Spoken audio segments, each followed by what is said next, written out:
तो कहानी की शुरुआत में यूक्रेन की पुरसकून जगह को दिखाया जाता है, जहाँ पर मैकोला नाम का एक आदमी छोटी सी झोपड़ी में अपनी बीवी के साथ रहा करता था। दोनों अपनी जिंदगी में बहुत खुश थे। मैकोला की बीवी आर्ट्स ड्राइंग किया करती थी। वो लकड़ी को तराश कर चीजें बनाया करती थी। वो लकड़ी का एंजल फरिश्ता बनाकर मैकोला की बाजू पर बांध देती है। मैकोला पास वाले स्कूल में मैथ्स पढ़ाया करता था। वो अपनी साइकिल पर बच्चों को पढ़ाने जाता था। मैकोला के घर में कोई भी इलेक्ट्रॉनिक की चीज नहीं थी। जब वो स्कूल में होता था तो ब्रेक के वक्त टीवी पर खबरें सुना करता था। ऐसे ही एक दिन वो टीवी पर खबर सुनता है कि रशिया में लोगों को मारा जा रहा है और रशिया यूक्रेन पर हमला करके उस पर कब्जा करना चाहती है। अब ये खबर सुनने के बाद मैकोला अपनी क्लास में बच्चों को पढ़ाने चला जाता है, जहाँ पर वो बड़े ही प्यार से बच्चों को पढ़ाया करता था। पर यहीं पर इस क्लास में एक बदमाश लड़का था जो मैकोला को बिल्कुल भी पसंद नहीं करता था। वो हर वक्त इन इरादों में रहता था कि कैसे मैकोला को स्कूल से बाहर निकाला जाए, पर उसने कभी भी उस लड़के की हरकतों पर गुस्सा नहीं किया था। एक दिन मैकोला जब स्कूल पढ़ाने जा रहा था, तभी रास्ते में कुछ सोल्जर्स फौजियों को देखता है, जिन पर ये ज्यादा ध्यान तो नहीं देता और स्कूल चला जाता है।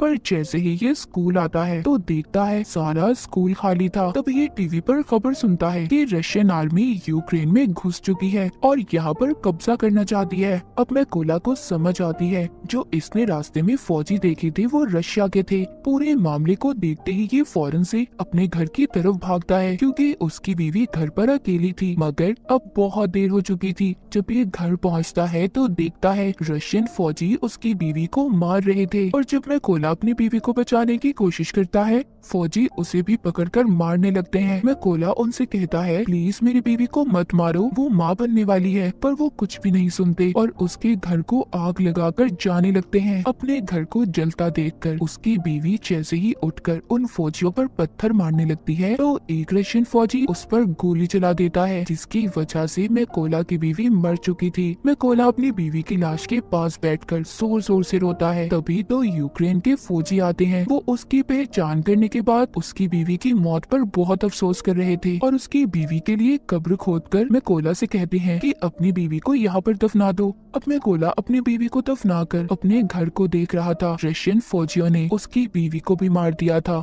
और उसके घर को भी जला दिया था, इसीलिए अब वो बदले की आग में जल रहा था। वो रशियन फौज से बदला लेना चाहता था, इसीलिए अब वो यूक्रेन के फौजियों से कहता है कि प्लीज मुझे भी आर्मी में शामिल कर लें, मैं भी फौजी बनना चाहता हूँ। ये सुनकर वो फौजी मैकोला को अपने साथ ले गए थे, पर जाने से पहले मैकोला अपने पास लकड़ी का एंजल रख लेता है जो उसकी बीवी ने उसकी हिफाजत के लिए बनाया था। जब ये बेस पर आता है तो यहाँ के कमांडर इसको आर्मी में शामिल नहीं करते, कहते हैं कि क्या पता ये कोई जासूस भी हो सकता है। पर मैकोला कमांडर को बताता है कि रशिया की फौज ने मेरी आंखों के सामने मेरे घर को जला दिया और मेरी बीवी को भी मार दिया, इसीलिए मेरे पास जीने की अब कोई वजह नहीं है। मैं रशिया की फौज को मार कर ही सुकून का सांस लूंगा। मैं अपने मुल्क को बचाऊंगा ताकि रशिया की फौज यहाँ पर किसी और के घर को ना उजाड़े। ये सुनकर कमांडर मैकोला को आर्मी में शामिल करने के लिए तैयार हो गया था। उसकी ट्रेनिंग अब शुरू हो जाती है। मैकोला को बंदूक के बारे में कुछ भी नहीं पता था। जब सभी फौजी बंदूक को असेंबल कर रहे थे, उनके हिस्सों को जोड़ रहे थे, तो मैकोला उनके सामने सबसे ज्यादा देर में बंदूक को असेंबल करता है, जिससे सभी फौजियों को ये लग रहा था कि मैकोला कभी भी अच्छा फौजी नहीं बन पाएगा।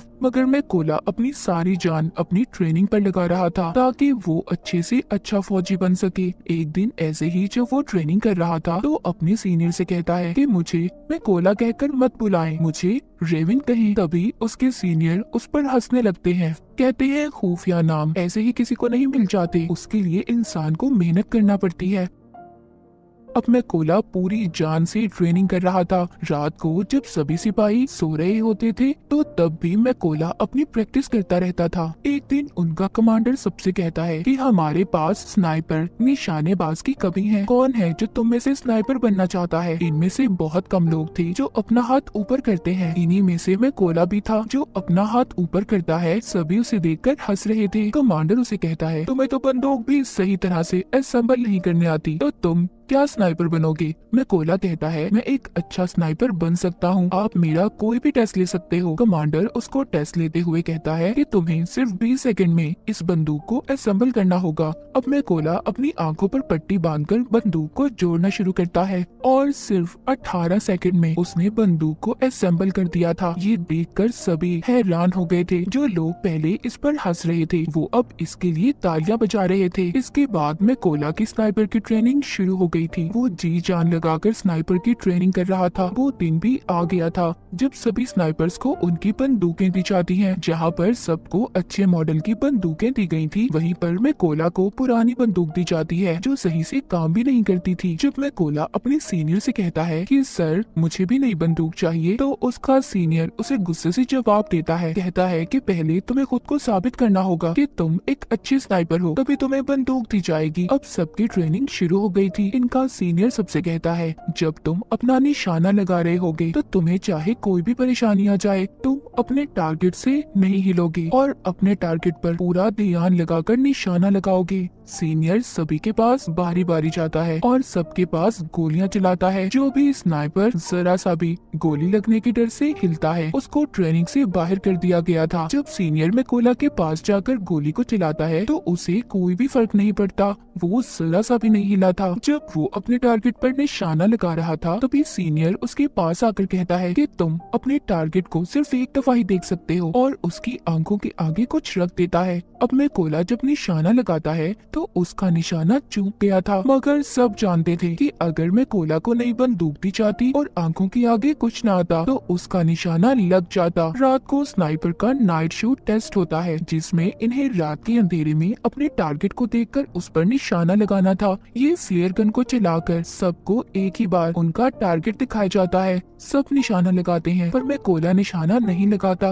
वो अपने दिमाग में फासले को देखकर मीटर का अंदाजा लगाकर फिर निशाना लगाता है, जिससे उसका निशाना बिल्कुल ठीक लगता है, जो आज तक किसी ने नहीं किया था। वो मैकोला ने कर दिखाया था। सबका अब रिजल्ट आ चुका था। सीनियर मैकोला को सैल्यूट करता है और कहता है तुम पास हो चुके हो। जिसके बाद कर्नल मैकोला से कहते हैं अपने सभी जरूरी सामान को पैक कर लो, तुमने एक जरूरी मिशन पर जाना है। मैकोला का पहला मिशन ये था कि पास ही एक चेक पॉइंट पर रशियन आर्मी ने कब्जा किया हुआ था जिसको इन लोगों ने उनसे छुड़वाना था। मैकोला अपने साथियों के साथ उस जगह पर पहुंच जाता है। इन सबको एक एक टारगेट दिया गया था। सभी अपनी पोजीशंस ले लेते हैं जहां पर बैठकर इन्होंने निशाना लगाना था। जब ये इन पर शूट करने वाले थे तो देखते हैं एक गाड़ी चेक पॉइंट की तरफ जा रही थी। कर्नल सबको गोली चलाने से मना करते हैं। वहीं पर रशियन आर्मी गाड़ी को रोक लेती है जिसमें एक कपल कहीं पर जा रहा था। रशियन आर्मी ने उन लोगों का पासपोर्ट ले लिया था और उन्हें काफी बुरी तरह से मारने लगते हैं। ये देखकर कर्नल सभी स्नाइपर को गोलियां चलाने का कहता है और एक ही झटके में सभी स्नाइपर रशियन आर्मी को मार गिराती है। इनका पहला मिशन पूरा हो गया था। ये सभी खुशी खुशी अपने बेस पर वापस आ गए थे। जब मैकोला अपने बाकी साथियों को देखता है तो वहाँ पर कोई भी नहीं था। उसे पता चलता है कि वो दूसरे मिशन पर है। मैकोला को ये भी पता चल गया था कि उस मिशन में इसके बहुत से साथी भी मर गए हैं और उन सबको एक ही रशियन स्नाइपर ने मारा है जो रशियन आर्मी का सबसे बेहतरीन स्नाइपर है। कुछ दिन के बाद इनका दूसरा मिशन भी शुरू हो गया था। ये सभी उस जगह पर पहुंच जाते हैं जहां पर रशियन आर्मी कब्जा करने वाली थी। सबसे पहले मैकोला हर जगह पर अपने साथियों के साथ बॉम्ब लगा देता है और फिर घास में छुपकर रशियन आर्मी का इंतजार करने लगता है। कुछ वक्त के बाद रशियन आर्मी उधर आने लगी थी। तभी मैकोला देखता है उन रशियन फौजियों में मैकोला का एक स्टूडेंट भी था जो स्कूल में इसे परेशान किया करता था।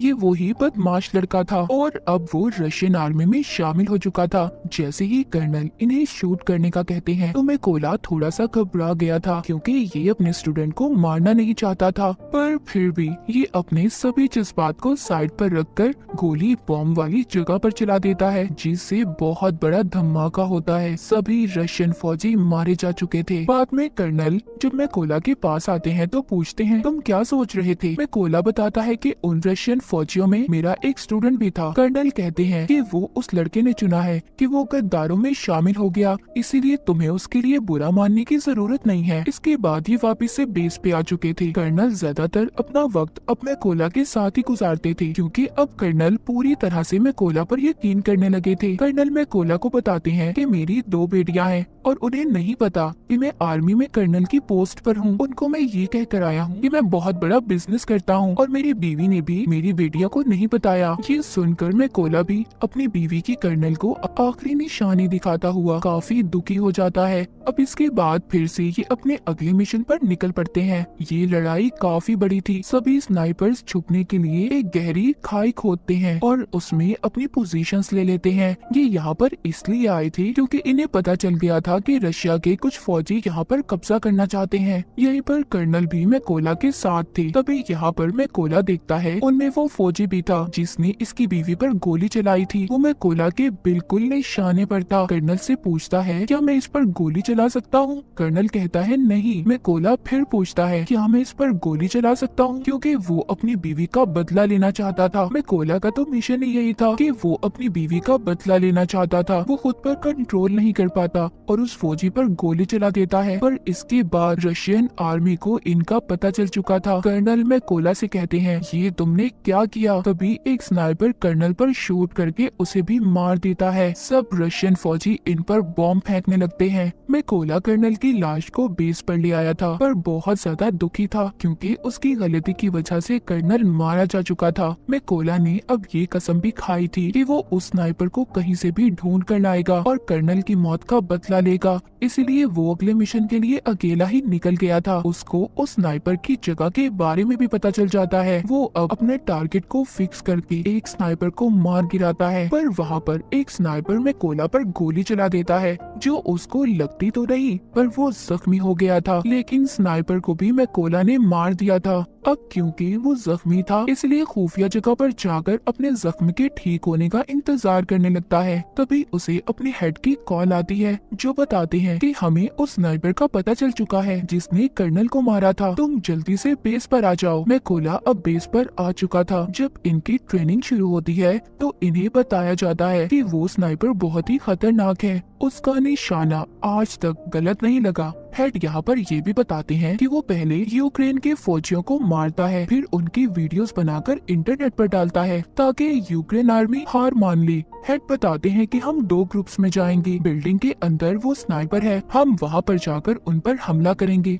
तभी मौके का फायदा उठाकर मैकोला उस स्नाइपर को मार देगा। प्लान बन जाने के बाद ये सब लोग ऐसा ही करते हैं। सभी उस जगह पर जाकर अपनी अपनी पोजीशंस ले लेते हैं और ये रशियन का ध्यान भटकाने में कामयाब हो जाते हैं। और मैकोला इसी बात का फायदा उठाकर अंदर जाकर रशियन स्नाइपर को मार देता है। मैकोला अपने साथियों से कहता है कि मेरा रास्ता साफ कर दो। ये सुनकर सभी मैकोला के साथी रशियन आर्मी पर गोलियां चलाकर उन्हें मार देते हैं। अब अंदर जो स्नाइपर छुपकर बैठा था जिसको मैकोला मारने आया था वो सोचता है कि कोई भी फौजी उसकी बात का जवाब नहीं दे रहा। जब ये ऊपर छत पर चेक करने जाता है तो वहाँ पर जो रशियन स्नाइपर था वो मर चुका था। ये देखकर वो वापस से अपने पोजीशन पर आ जाता है। जब वो सामने मैकोला की बीवी का बनाया हुआ एंजल देखता है तभी मैकोला ऊपर से छलांग लगाकर उस स्नाइपर को मार देता है। जब दूसरे स्नाइपर को थोड़ी आवाज आती है तभी मैकोला उसके पास भी एक बॉम्ब फेंकता है और उस स्नाइपर का काम भी तमाम हो चुका था। लेकिन यहाँ पर हम देखते हैं जब वो स्नाइपर छत पर चेक करने गया था तो उसने फोन करके रशियन आर्मी को बुला लिया था। इसलिए रशियन आर्मी उधर आ रही थी। किसी को भी नहीं पता था कि उनके स्नाइपर मारे जा चुके हैं। इसलिए जब वो अपने स्नाइपर को कॉल कर रहे थे तो कॉल में कोला उठाता है और उन्हें कहता है कि तुम्हारा वक्त अब खत्म हो चुका है। ये कहकर वो रशियन के ट्रक ड्राइवर पर गोली चला देता है जिसमें सभी रशियन फौजी बैठे थे। इसीलिए अब वो बाहर आ गए थे। लेकिन ये नहीं जानते थे कि यूक्रेन के स्नाइपर इन पर पहले ही निशाना लगाकर इंतजार कर रहे थे। तभी वो सब इन पर गोलियों की बारिश कर देते हैं। सभी को मारने के बाद मैकोला अपनी बीवी की कब्र पर जाकर उदास मन से कहता है कि मैंने तुम्हारे कातिलों और अपने दुश्मनों से बदला ले लिया है, मगर अब मुझे अपने मुल्क की हिफाजत करनी है, इसीलिए मुझे अब जाना होगा। इतना कहकर वो अपने अगले मिशन पर निकल जाता है और यहीं पर स्नाइपर द व्हाइट रिबन की कहानी खत्म हो जाती है।